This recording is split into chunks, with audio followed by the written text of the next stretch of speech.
Here are my ingredients for the macaroni and cheese. You can find the recipe written out in the description of the video.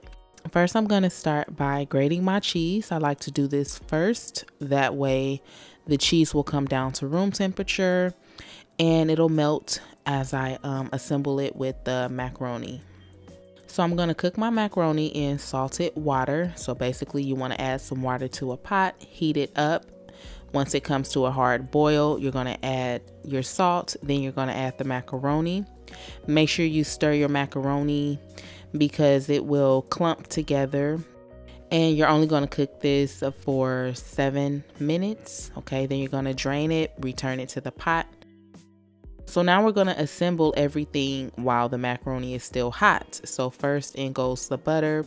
Then you're going to season it with the seasonings. I'm using Creole seasoning and black pepper. You're going to season this to taste, okay, and mix it up. Then you're going to add in the cheese. You're going to add in the cheese, but you want to save some of the cheese for your topping, okay? So yeah, add in the cheese, mix it up, and you're going to add the half and half. Also make sure all ingredients are at room temperature, okay? We want everything in this pot or your mixing bowl. You still want it to be hot, or you want it to be warm at least. So now I'm going to add more seasoning to this. And remember, season to taste, okay? I'm going to add in my lightly beaten egg.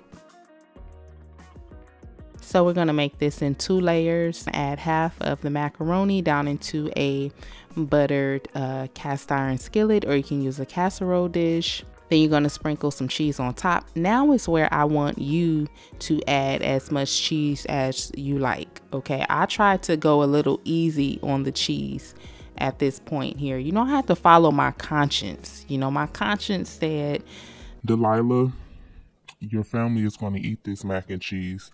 Don't overdo it. Like, don't overdo it, Delilah. So I had to follow my conscience. My conscience said, don't overdo it with the cheese, okay? So you're going to add the remaining macaroni. Then you're going to top it with the remaining cheese and sprinkle some paprika on top.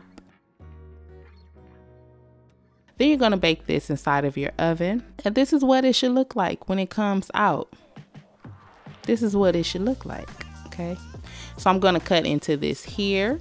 Okay, and just let you get a look at this mac and cheese. It was a really good, perfect holiday recipe. Like, what would the holidays be without the macaroni and cheese? You must have this on your plate for the holidays. So I want to thank you all so much for watching. Make sure you click that like button, and I will catch you in my next one.